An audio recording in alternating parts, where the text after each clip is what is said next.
Si tu es prête, madame, je parle aux femmes mariées.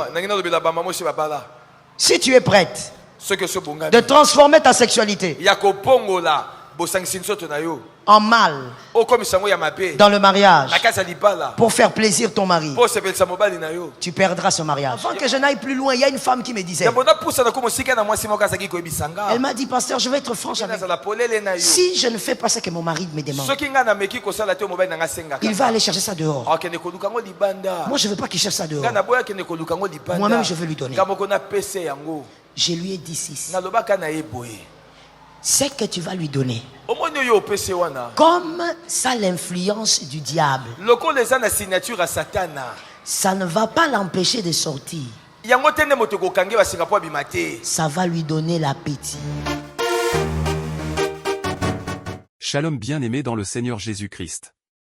Aujourd'hui, la servante de Dieu, pasteur Joël Gloria Cabassel, pasteur responsable de l'église Assemblée évangélique Nouvelle Alliance de Kinshasa, parle de positions et pratiques sexuelles occultes dans le mariage. Le sexe est la création de Dieu.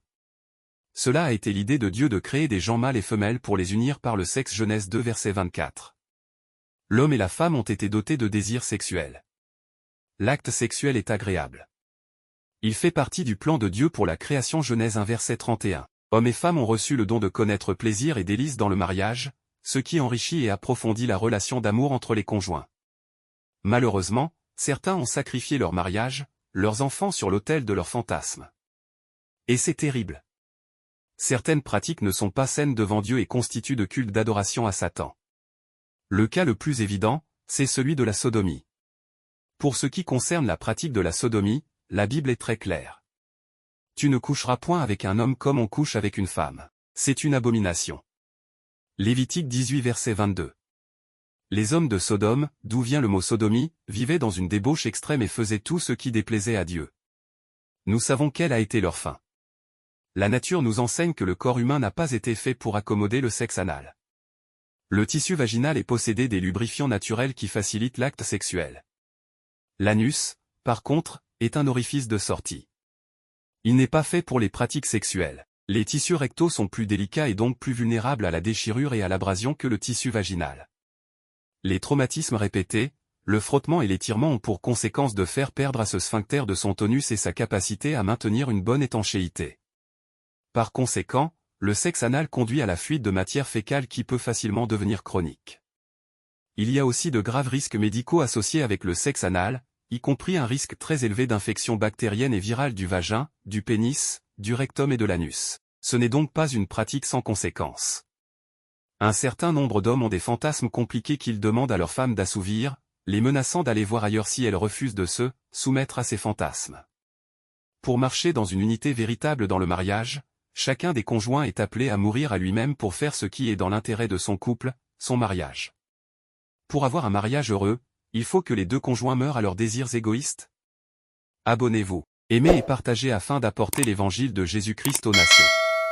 Que la bénédiction de Dieu soit votre partage dans le nom puissant de Jésus-Christ. Amen. Écoutez cette sagesse. Personne ne garde son mariage en invitant le diable chez soi.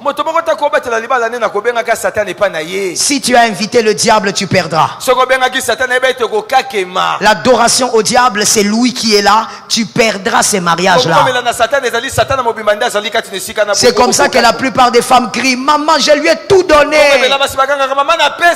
Il y a des choses que moi j'ai fait, j'ai accepté de faire. J'ai accepté des pratiques que je ne pensais, j'avais dit que je ne le ferais jamais. Mais c'est parce que tu avais manqué de révélation, madame. Ce n'est pas en donnant à un homme tout ce qu'il veut qu'on le garde. La sottise. C'est de la bêtise. Si tu veux tout donner à un homme, même au prix d'inviter le diable, tu perdras ton mariage. Encore 5-3 ans, tu perdras ça. Peut-être même que 2 ans c'est trop. Deuxième sagesse. Le désir de préserver la sainteté dans ton mariage doit être plus grand que le plaisir que tu voudrais accorder à ton mari. Bats-toi pour préserver la sainteté dans ton mariage. Que ces désirs soient plus grands que faire plaisir à ton mari. Lorsque le malheur viendra, celui qui est le maître de la sainteté veillera sur ton foyer. La sainteté pour faire plaisir à un homme. Tu pleureras par la petite cuillère. Troisième sagesse. Lorsqu'on veut faire plaisir à tout prix, on finit par payer le prix d'un plaisir obscur.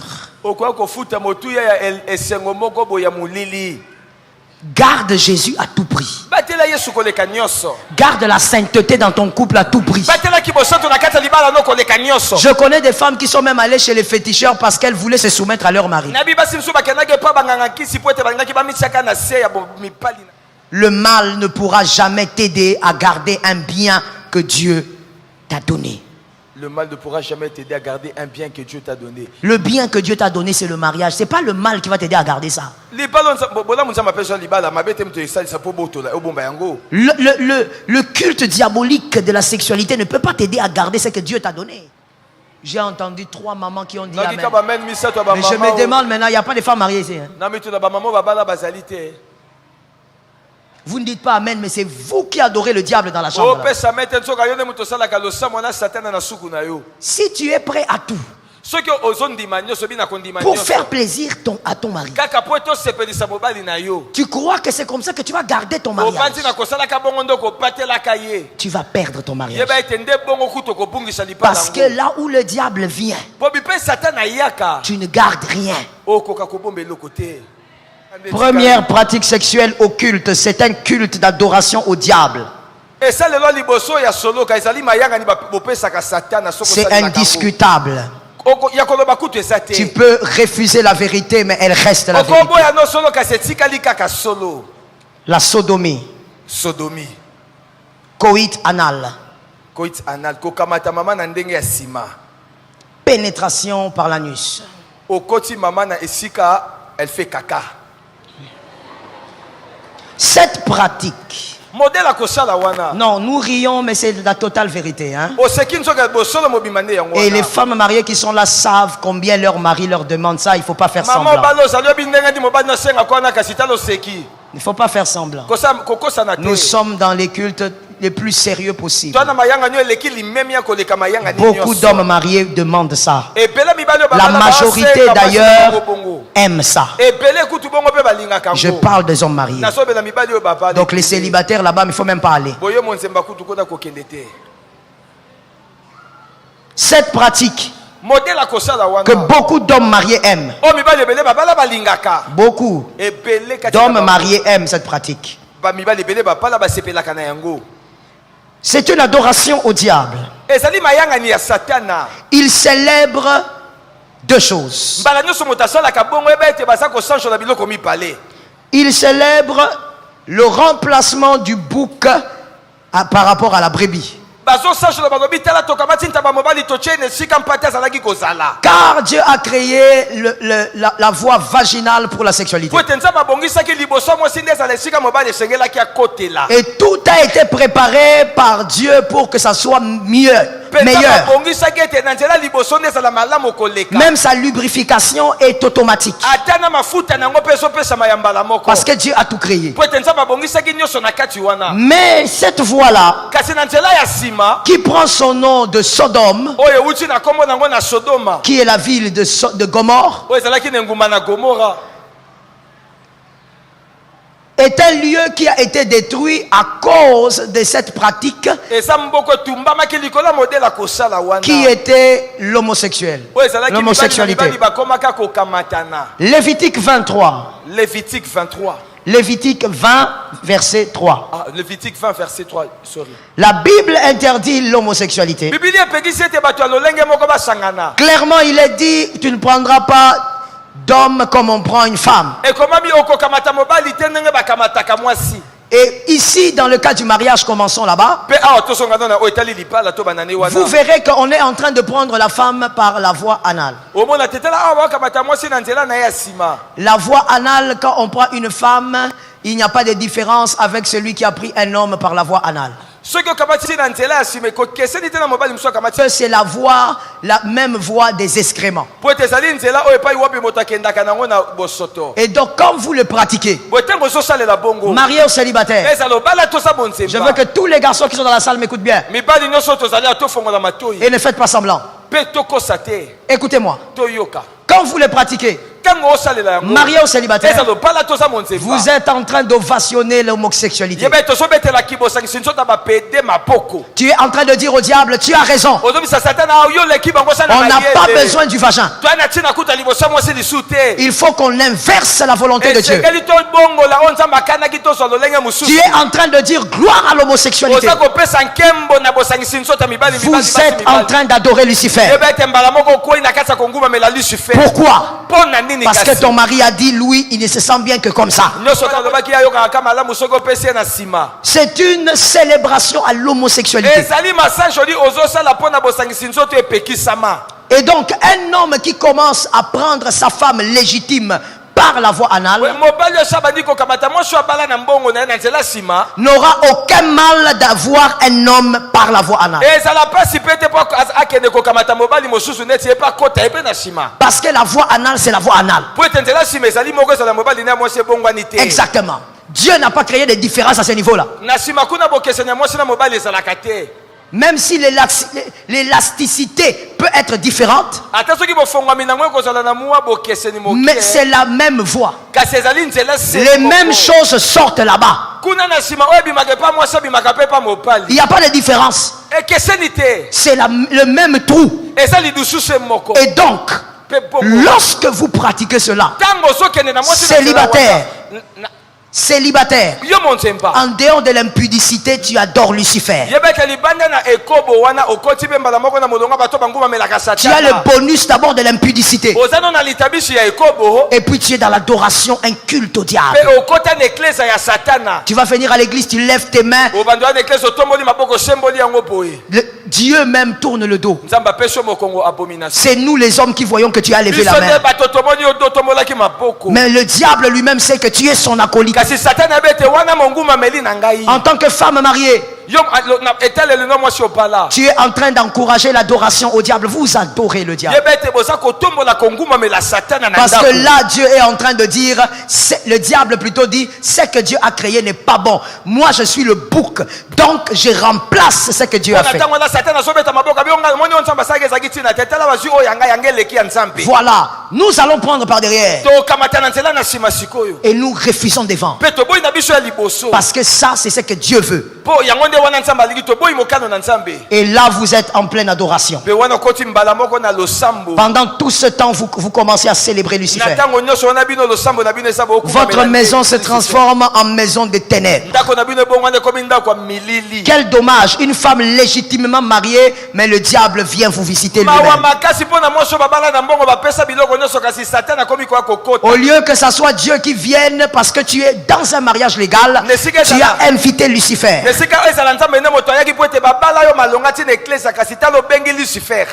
La deuxième chose qui montre que c'est l'adoration au diable.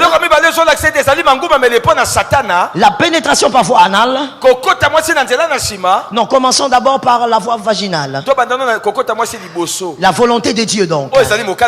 La pénétration par la voie vaginale permet au spermatozoïde de se détacher du sperme. Et directement, il se dirige vers le col de l'utérus. Directement, comme Dieu l'a fait, avec rapidité, ils vont vers le col de l'utérus pour la fécondation. C'est ça la volonté de Jésus. Automatiquement, le spermatozoïde se détache du sperme parce qu'il doit aller quelque part. C'est ça la volonté de Dieu. Que quelqu'un me dise, c'est l'autel de Dieu. C'est l'autel de Dieu. Dis-moi bien que le diable s'éloigne, c'est l'autel de Dieu. C'est l'autel de Dieu. Maintenant, quand vous le faites par la voie anale, deuxième chose qui montre que tu adores le diable. Même quand le spermatozoïde se détache de la voie, ça ne va nulle part. Mais par contre, ça se dépose tout sur le lieu des excréments. Regardez que les gens intelligents me regardent et comprenez. C'est simple comme 1 plus 1. La volonté de Dieu, la sémence doit donner la vie. La volonté du diable, la sémence va dans les lieux des excréments, les lieux de la malédiction, les lieux de la destruction, le lieu de la saleté. En d'autres termes, est-ce qu'un homme intelligent a compris que ça veut dire que le diable voudrait que la sémence de l'homme puisse subir le mal et la condamnation? Là-bas on donne la vie, de l'autre côté on détruit la vie.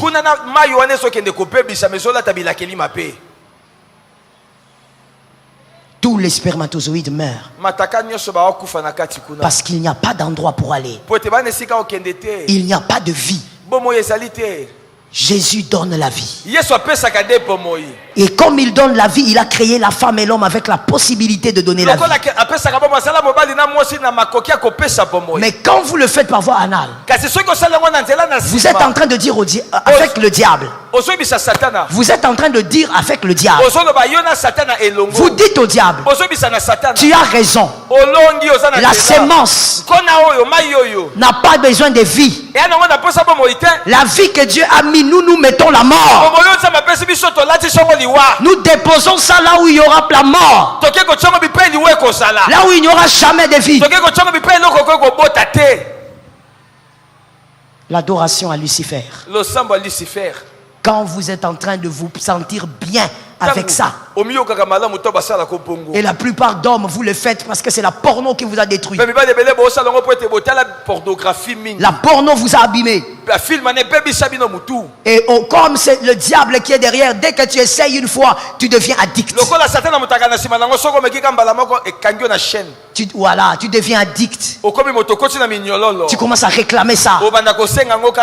Et le diable t'acclame. Tu es un bon adorateur. Un bon adorateur.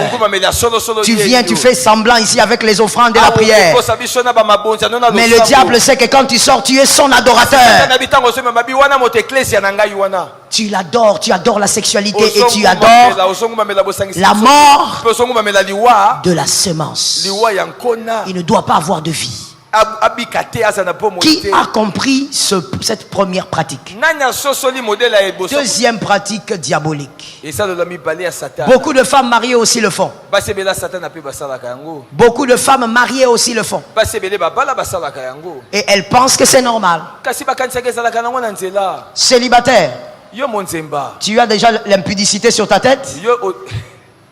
Et tu ajoutes encore le bonus d'un culte diabolique. Tu ajoutes encore un culte diabolique. Et il y a des filles célibataires qui disent, en tout cas moi, je suis maîtresse. Moi, je vais dire, fond. Il y a des filles comme ça. Tu crois que c'est bien? Non, laisse-moi te dire face à face. Tu crois que tu as de la valeur? Peut-être que ta maman ne te dit pas. Laisse-moi te dire. Ça fait de toi une fille sale. Ça fait de toi une fille vulgaire. Ça t'amène dans le péché qui va te détruire. Il n'y a pas de gloire à ça. Pendant que d'autres filles sont en train d'étudier, en train de remplir la connaissance, toi tu prends ton téléphone, tu es en train d'étudier les choses. Tu es là dans la porno. Tu regardes. C'est ce que je vais faire demain. Je vous assure que les filles là sont ici. Tu es là. C'est que le colongo a comment tu fais avec son pied là? Oh non, ces genres de choses ici là. Je crois qu'il faut que je commence à prendre certaines choses. Hein. Non, je veux... Ces filles ici. Vous allez mourir, hein. Mais je vous dis, les petites filles ici. Vous cherchez quoi? Tu vas prendre des choses bizarres, tu vas te faire purger. Ta démarche a changé, tu es devenu comme une tortue. Tu as trop mal. Quand on te dit de t'asseoir pour la prière, tu n'arrives pas. Mets-toi à genoux, tu n'arrives pas. Les genoux tremblent. Tout ça, tu cherches quoi? Non, toi tu es maîtresse. Toi quand tu le prends, il doit pas t'oublier. Qu'il te rêve toute la nuit. Après, tu sais qui tu es? Garage. Tu es un garage. Je reprends, tu es un garage. Ah. Quand cet homme-là, il a envie de se sentir, je ne sais pas comment, il vient chez toi. Quand il a envie d'être avec une femme comme une prostituée, il vient chez toi. Il vient chez toi. Quand il veut se marier, il va chercher la fille là-bas. À l'église là-bas, à l'œil de Jésus. À l'œil de Jésus. C'est là qu'il va chercher la femme pour épouser. Toi, tu es un buisson. Garage. Deuxième pratique occulte. Le sextoy. Le sextoy, jouet sexuel. Le sextoy. Les objets permettant de ressentir le plaisir.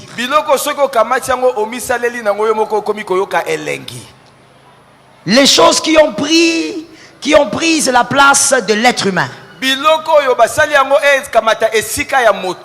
Ils sont allés très loin avec les sextoys.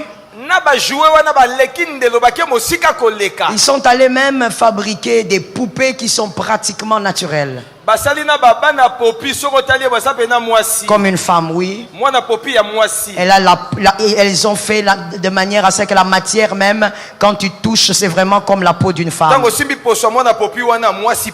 Et elle a l'habilité de bouger les mains, les pieds, tous les membres se tournent comme une femme. Il y a d'ailleurs l'une qui est la plus chère du monde pour le moment. Elle est dans les millions. Parce que on l'a vraiment fait comme une femme et elle tourne comme une femme, elle regarde comme une femme. Toi peut-être que tu n'es pas là-bas parce que c'est trop élevé pour toi.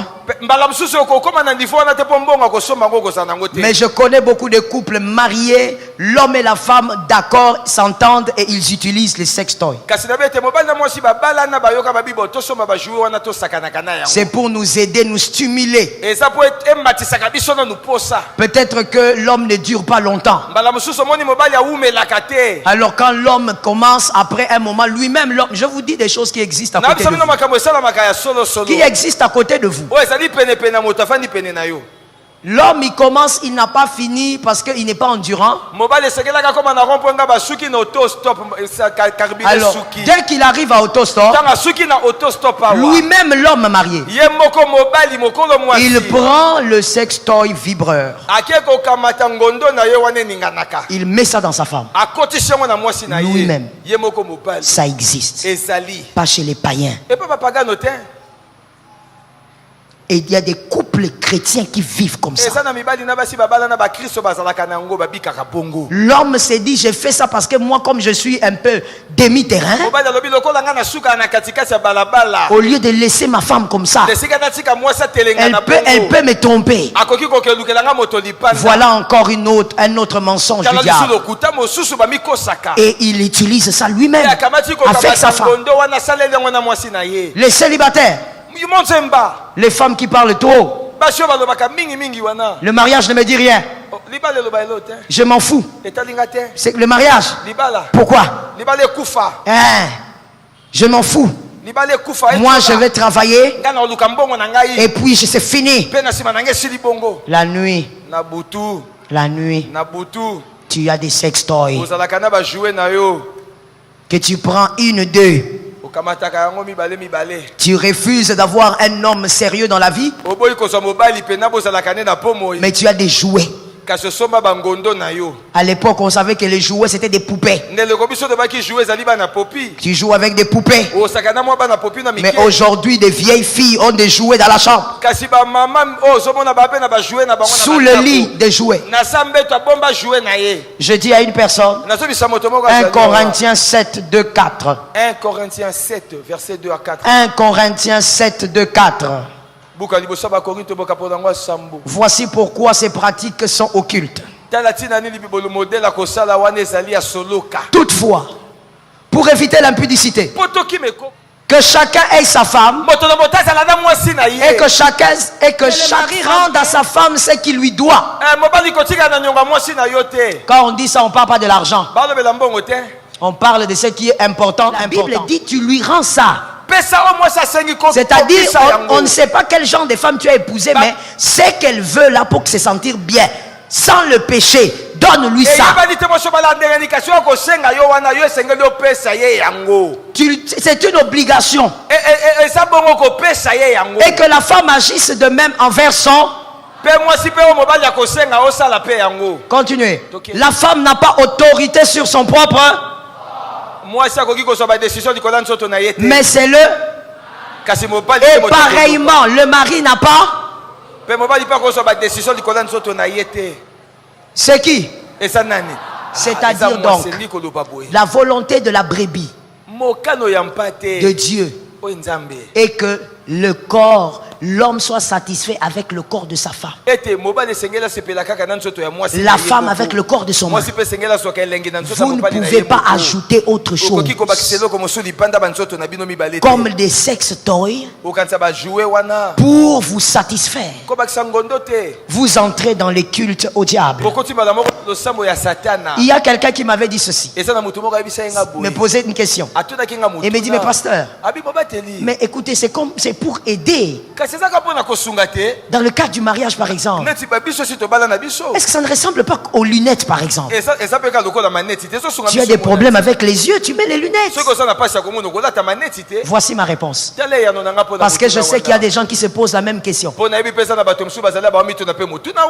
Je reste avec les lunettes. Avec l'exemple des lunettes. Les lunettes m'aide à mieux voir. Parce que j'ai des problèmes d'yeux. Les lunettes ne remplaceront jamais les yeux. Je ne pourrai jamais prendre les lunettes pour que ça remplace les yeux. Mais le sextoy peut remplacer le corps d'un homme. Les sextoys aujourd'hui, dans les mondes d'aujourd'hui, a remplacé la présence de certaines femmes. Comment le diable, Lucifer, est en train de tuer le mariage. L'adoration du diable. Il tue tout ce que la brebis a placé. L'homme n'a plus besoin de ça. Quand il prend sa chose là, il ressent les mêmes plaisirs. Il est calme. Deuxième raison, c'est que ça rend addict. Les sextoys te rend addict. Ça va commencer seulement à te demander ça. C'est comme ça qu'il y a des femmes mariées malgré que le mari est là, disponible. Mais quand l'homme sort, elle a sa chose. Elle entre dans sa salle de bain, elle dure. Vous croyez qu'elle se nettoie bien? Elle se nettoie pas bien.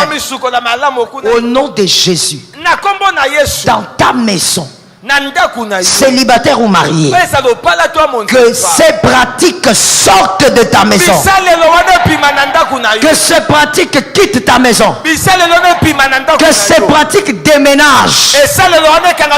Tout ce genre de pratiques Que ça quitte ta lignée. Si tes enfants sont dedans, qu'ils sortent. Si tes enfants sont à l'intérieur, qu'ils sortent. Que la puissance de Dieu te libère. Lève-toi, on va renverser l'autel. Shalom bien-aimé dans le Seigneur Jésus-Christ. J'espère que vous avez aimé cette vidéo. Abonnez-vous et partagez pour porter l'évangile de Jésus-Christ aux nations, car il y aura plus de joie dans le ciel pour un seul pécheur qui se repent. Merci de faire partie de notre famille Wonderful Jésus-Christ.